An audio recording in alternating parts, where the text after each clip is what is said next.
오늘은 일곱교회 강의 18번째 시간으로 천상의 교회라는 제목으로 앞으로 한 몇 주 동안 함께 말씀을 나누어 보도록 하겠습니다. 우리가 그동안 일곱교회를 17번에 걸쳐서 함께 나누었습니다. 한 교회 한 교회 살펴보면서 그 교회가 처해 있는 상황과 믿음의 상태, 그리고 예수님의 평가와 또 권면들을 나누었죠. 그 일곱 교회가 크게 세 교회로 분류가 될 수가 있어요. 칭찬받는 교회, 칭찬과 꾸중을 함께 받은 교회, 꾸중만 받은 교회. 칭찬받지 못하고 꾸중만 받은 교회나 칭찬 반, 꾸중 반 받은 교회는 한결같이 주님께서 하신 말씀은 회개할 것을 촉구하셨습니다. 그리고 칭찬받은 두 교회, 서머나 교회와 빌라델비아 교회는 믿음을 끝까지 지켜라. 그리고 너에게 계획된 면류관을 받게 될 것이다 라는 약속을 하셨습니다. 제가 일곱 교회를 강의를 다 준비해서 한 게 아니라 매주 하나씩 하다 보니까 이게 전체적인 어떤 그것을 만들지 못하고 설교를 진행시킨 것 같은데, 제가 일곱 교회를 다 17번에 걸쳐서 강의를 해보니까 한 가지 공통점에 도달하게 되었습니다. 그건 뭐냐? 모든 교회에게 주신 강조점은 믿음에 관한 부분이었습니다.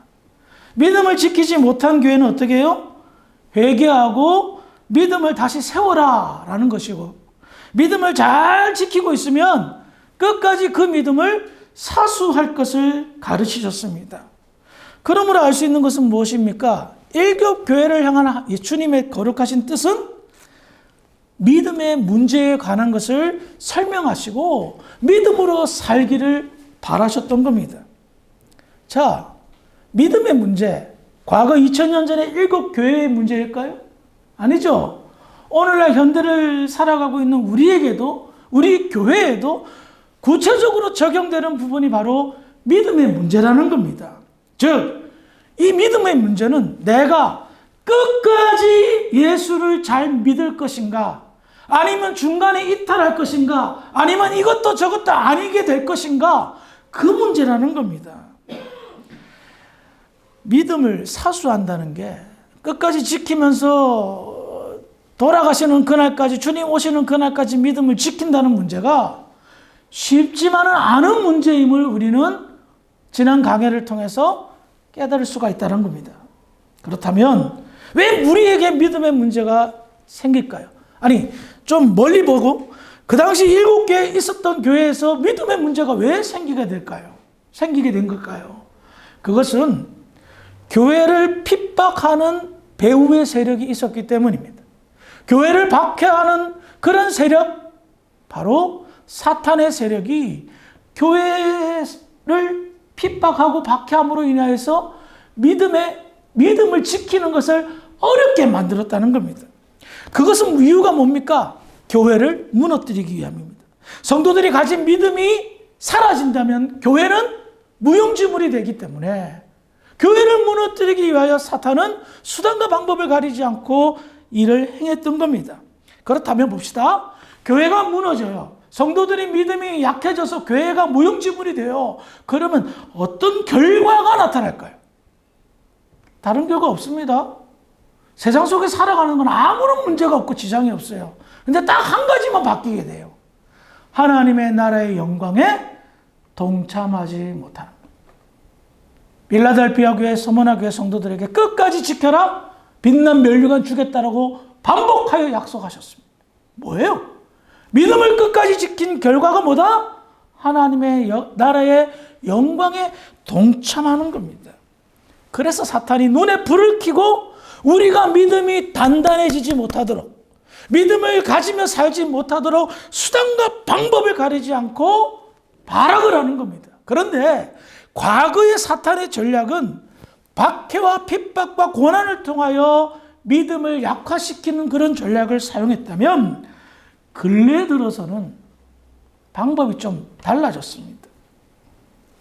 이슬람처럼 이도교들이 득실거리는 곳에서는 물론 생명의 위협을 가하며 박해를 합니다만 아르헨티나와 대한민국 같은 자유민주주의 국가에서는 어떻게 전략을 바꿨을까요? 네 마음대로 예수를 믿을 수 있는 거예요. 온갖 이단 사상이 물들게 합니다. 이 하나님의 말씀인 성경을 왜곡시킵니다. 그래서 이상하게 예수를 믿게 만듭니다. 아니, 이단 교주를 믿게 만듭니다. 더 나아가 물질 만능주의 사상에 물들게 하여 세상의 물욕과 정욕에 푹 빠져들게 만듭니다. 과거에는 믿음을 억지로 빼앗으려고 했다면 요즘은 믿음이 서서히 풀려나가게, 흐물흐물해서 빠져나가게 만든다는 겁니다. 사탄의 전략은 굉장히 성공을 거두었습니다. 과거 유럽의 자유주의 사상을 불어넣었어요. 자유주의 사상의 대표적인 게 뭔지 아세요? 성경을 하나님의 말씀으로 보지 않는 거예요. 그리고 구원이 오직 예수에게 있다는 그 구원의 진리를 희석시켜요. 그것이 점점 발전되어 현대는 종교다원주의로 세상을 물들게 했어요. 종교다원주의가 뭐예요? 부처를 믿어도, 석가를 믿어도, 부처나 석가 똑같구나. 이슬람을 믿어도 좀 돌아갈 뿐이지 구원받는다는 사상이에요. 그러니 사람들이 어떤 신앙생활을 할까요? 흐지부지한 신앙생활을 하는 거예요. 확고한 믿음을 가지고 신앙생활을 하지 않는 거예요. 그리고요, 종말론적인 신앙관을 가지고 정말 뜨겁게 예수를 믿으면 어떻게 취급합니까? 광신도 취급을 해요. 예수에 미쳤다라고 하면서 좀 대충 믿지 너무너무 뜨겁게 믿는다라고 이렇게 사람을 지적질해요. 그러니 참 예수를 믿는 이 참 좋은 세상에서 믿음으로 예수를 믿는 사람을 참 찾아보기 힘들 정도로 믿음이 퇴색되어졌다는 겁니다. 구원관도요, 우리가 주의 깊게 생각하셔야 됩니다. 구원관도 흐릿하게 만들었어요. 그냥 예수 믿으면 구원받는다고 생각하는 거예요. 예, 맞아요. 예수 믿으면 구원받아요. 하지만 잘 믿어야죠. 지금 7교회 얘기하는 게 뭐예요? 교회에게 하는 사람 말이에요. 예수 믿는 사람들에게 하는 말이에요. 너희들 제대로 안 믿으면 큰일 난다라는 이야기예요. 근데 우리가 지금 안일하게 대처하는 거예요. 예수 믿으면 구원받는 거 아니야? 나 예수 믿어. 그거 확실해요? 저는 그런 질문을 던지고 싶은 거예요. 당신이 믿는 예수 진짜 확실하게 믿습니까? 라고 질문을 던지고 싶은 거예요.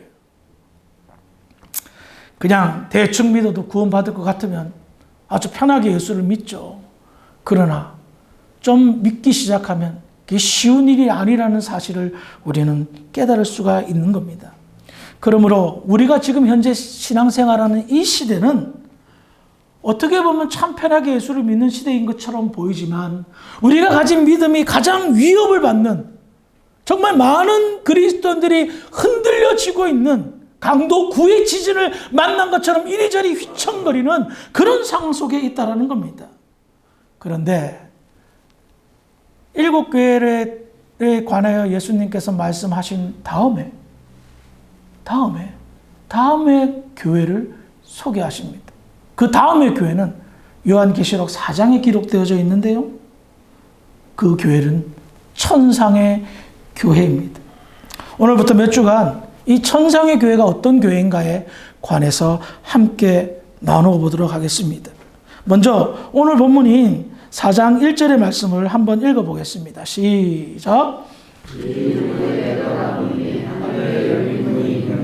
내가 들은바 처음에 내게 말하던 나팔 소리 같은 굵은 성이 이르되 이리로 올라오라. 이르게 사라지시는 이를 내가 네게 보이리라 하시더라. 아멘. 방금 읽은 4장 1절에 보면 이 일 후에라는 말씀으로 시작을 하고 있습니다. 이 일이라는 것은 7교회를 다 소개한, 즉 첫 번째 환상이 끝난 후에 두 번째 환상이 시작되는 분기점임을 알 수가 있습니다. 첫 번째 환상은 계시록 1장 10절부터 시작된 7교회에 관한 예수님의 계시였습니다. 즉 첫 번째 환상은 지금 현재 있는 교회에 관한 예언이라면 두 번째 환상은 천상의 교회의 모습을 요한이 직접 가서 보고 체험하도록 한 계시라는 겁니다. 첫 번째 환상이 땅에서 경험한 것이라면 두 번째 환상은 하늘로 들려 올라가서 하늘의 실체를 보게 한 환상이라는 겁니다. 그렇다면 지상의 교회를 말씀한 후에 천상의 교회를 경험하게 하고 보여주신 이유는 무엇일까요? 왜 예수님께서는 지상에 있는 성도들이 믿음으로 바라보고 있는 천상의 교회를 이제야 공개하실까요? 사실 천상의 교회는 신비적인 영역이라 공개될 수 없는 장소입니다. 주인 대신 하나님이 허락하지 않으면 절대 볼 수 없는 그런 구역입니다. 이런 초월적인 영역을 왜 주님께서 공개하셨을까요? 이유는 한 가지입니다.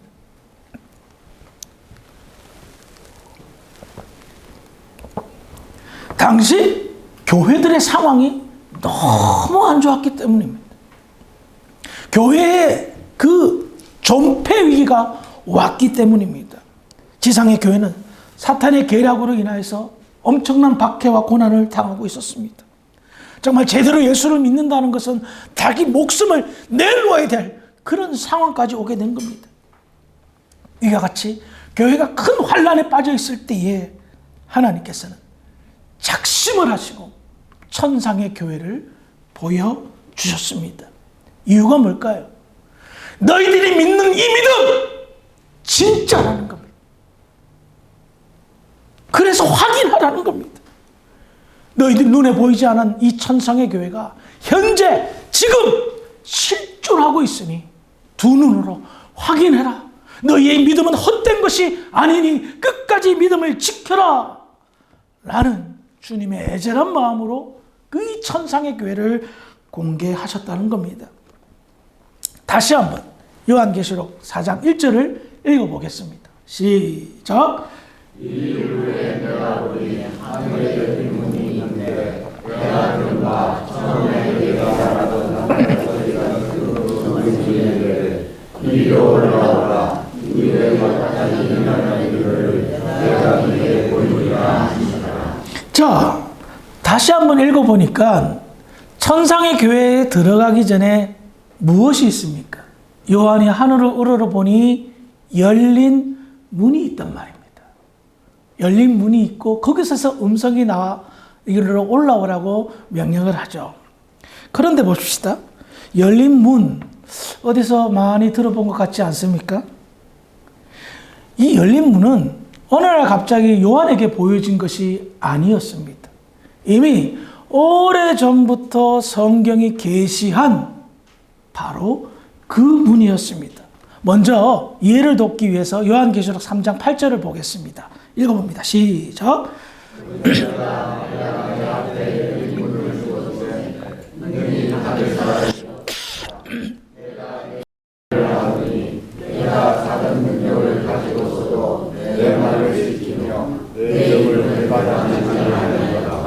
이 말씀은 빌라델비아 교회 성도들에게 하신 말씀입니다.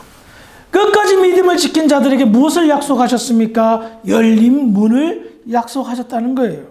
근데 사도 요한이 예수님의 음성이 나서 봤더니 그 음성이 나는 곳이 문이 열려져 있다는 겁니다. 열린 문에서 소리가 났단 말입니다. 그러면 우리는 여기에서 열린 문이 대충은 감 잡으셨죠?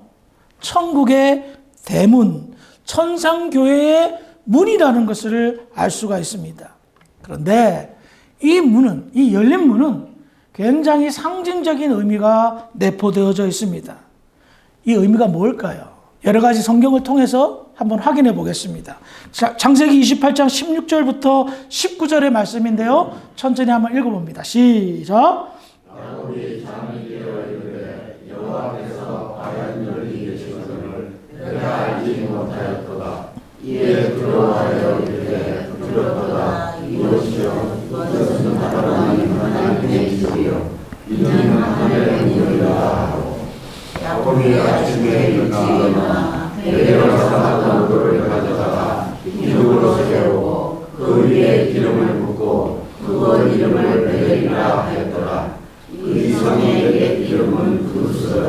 아멘.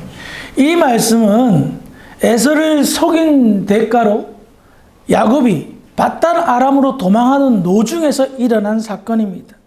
돌베개를 자다가 꿈을 꾸었는데 천사들이 사다리 타고 왔다 갔다 하죠. 그때에 야곱은 처음으로 하나님의 임재를 경험하였습니다. 그는 하나님의 임재를 경험한 그곳을 벳엘이라 지었습니다. 벳엘. 벳은 집이고 엘은 하나님. 하나님의 집이라는 거예요. 그런데 그가 하나님의 임재를 표현할 때에 그가 한 표현이 무엇입니까? 이곳은 하나님의 집이요 하늘의 문이다라고 표현한 겁니다. 하나님의 임재가 있는 곳, 하나님이 함께한 그곳을 베델이라 명하며 하나님의 집이라 표현했던 거예요. 증거를 더 찾아볼까요? 마태복음 3장 16, 17절입니다. 시작. 예수께서 세례를 받으시고 온 물에서 올라오시되 하늘이 열리고 하나님의 성령이 들리같이 내려 자기 위에 임하심을 보시더니 하늘로부터 소리가 있어 말씀하시되 이는 내 사랑하는 아들이요 내 기뻐하는 자라 하시니라. 아멘. 이 장면은 아시다시피 예수님께서 공생애를 시작하기 전에 세례를 받는 장면이었습니다. 그런데 세례를 받는 장면에서 하늘이 열렸습니다. 하늘이 열리면서 나타난 현상이 무엇이죠? 하나님의 임재와 성령이 비둘기처럼 임하는 것이었습니다. 삼위일체 하나님이 함께 하시는 놀라운 현장을 우리는 보게 됩니다. 그런데 어떻게 해요? 하늘의 문이 열렸다. 그리고 하나님의 임재가 나타났다는 것을 알 수가 있습니다. 증거를 더 찾아볼까요? 사도행전 7장 55절 56절 시작. 세상이 성령 충만하여 하늘을 불어 주목하여 하나님의 영광과 및 예수께서 하나님의 우편에 서신 것을 보고 말하되 보라 하늘이 열리고 인자가 하나님 우편에 서신 것을 보노라 하며 순교하기 직전에 스데반이 본 하늘이었습니다. 그는 하나님의 나라를 목격하였습니다. 그런데 어떻게 표현합니까? 하늘이 열리고 그곳에 예수님과 하나님이 함께 하셨다. 그 후에 그는 그곳으로 올라갑니다. 하늘이 열려서 하나님과 예수님이 계신 하나님의 나라로 그가 갔다는 겁니다. 이것이 열린 문이라는 거예요. 아시겠어요? 그렇다면 좀 더 심화 있는 열린 문을 우리가 함께 살펴보겠습니다. 요한복음 10장 7절부터 9절입니다. 시작. 그러므로 예수께서 다시 이르시되 내가 진실로 진실로 너희에게 말하노니 나는 양의 문이라 나보다 먼저 오는 나 알수록 하노니 양들이 듣지 아니하였느니라. 내가 문이니 누구든지 나로 말미암아 들어가면 구원을 받고 또 들어가면 영생을 얻으리라. 아멘. 이것은 예수님이 직접 하신 말씀입니다. 아마도 양의 비유에서 여러분들 익히 알고 있는 내용인데요.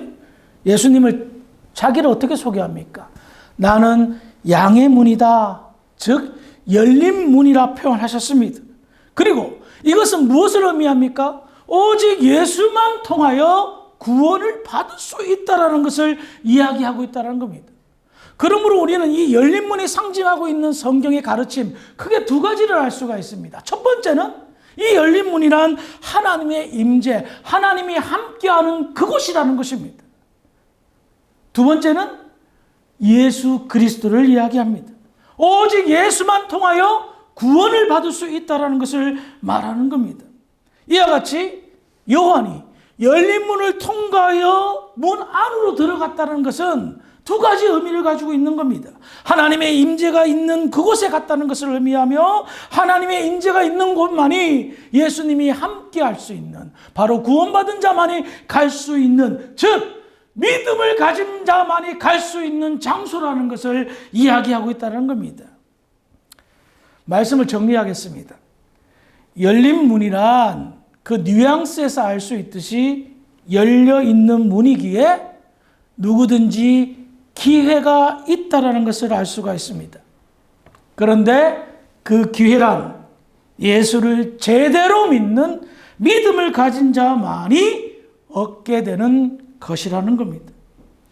그런데 우리는 7교회를 통하여서 함께 나누었을 때에 지상의 교회가 생각보다 믿음으로 승리하지 못한다는 현실과 사실을 직면하게 되었습니다.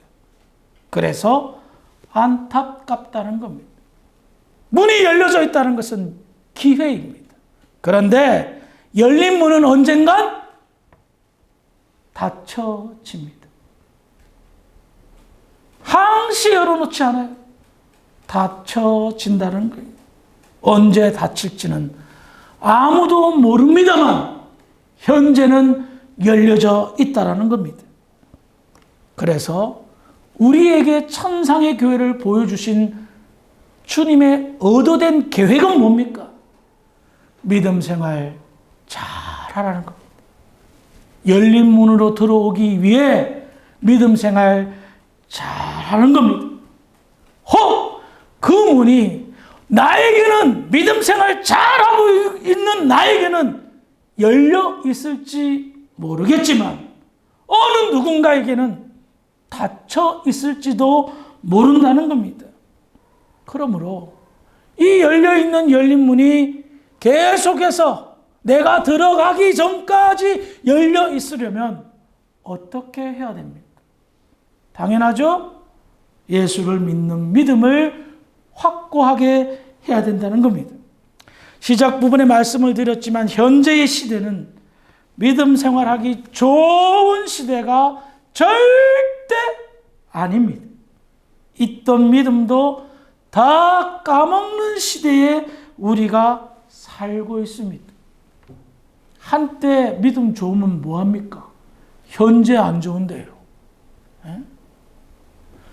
개인적으로 이런 생각을 말씀을 준비하면서 가져봤습니다.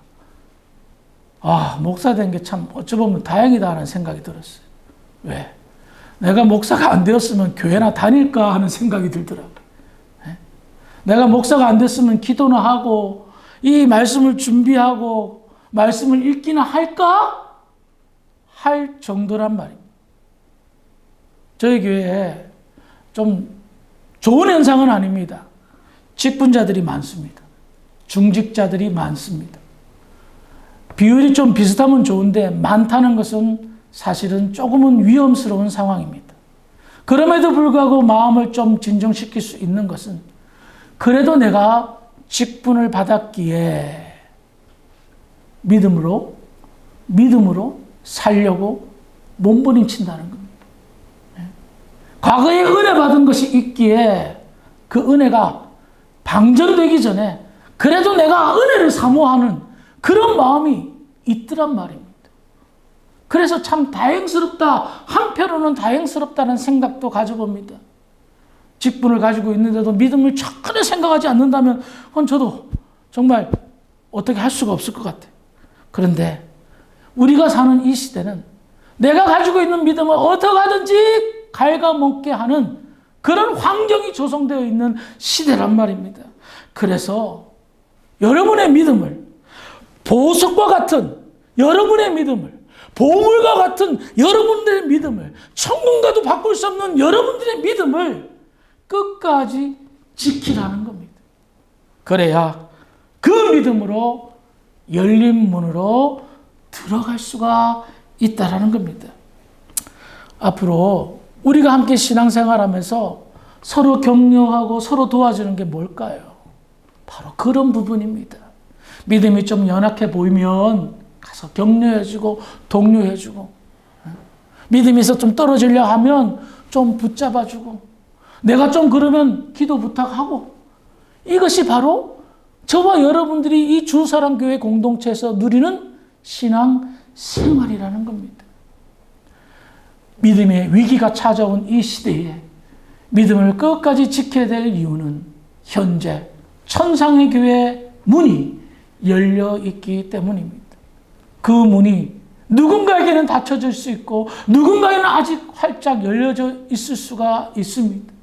그 열린 문에 지금 우리가 손에 손을 잡고 같이 올라가야 되지 않겠습니까? 주사랑교회에서 신앙생활하는 모든 주의 백성들, 열린 문에 함께 들어가기 위해 끝까지 믿음을 지키는 데 부족함이 없는 복된 저와 여러분들이 되기를 주의 이름으로 축원합니다. 기도하시겠습니다. 아버지 하나님, 은혜를 감사합니다. 저희들에게 이 세상, 험한 세상, 유혹받기 쉬운 세상에서 믿음을 허락하시고 예수를 믿는 믿음을 주심을 감사합니다.